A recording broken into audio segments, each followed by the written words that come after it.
আজকে সারাদিন শুধু তোমার সাথে খেলবো। আরে আমাকে তো রান্নাও করতে হবে। আচ্ছা একটা কাজ করি, বান্টি শোন এদিকে আয়। আল্লাহ ভালো জানে এবার কি কাজ করাবে আমাকে দিয়ে। কি হয়েছে? তোর ভাইটাকে একটু দেখ, আমি রান্নাঘর থেকে আসছি। আরে আমাকে দিয়ে কেন এসব কাজ করাই?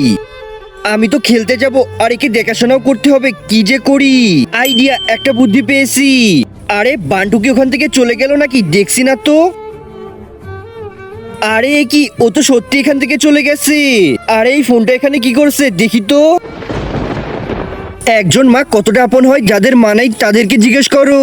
তাই আজকে যারা মাকে ভালোবাসো তারা একটি লাইক আর একটি সাবস্ক্রাইব করে দাও, আর যদি না ভালোবাসো তাহলে এই ভিডিওটা থেকে দূরে থাকো। আরে এইসব কি? আরে বান্টি, তোকে না বলছি তোর ভাই দেখভাল করতে? আরে মা, এটা তো আমি এখানে বসে করতে পারছি, এই যে দেখো। ওরে তোর বুদ্ধি।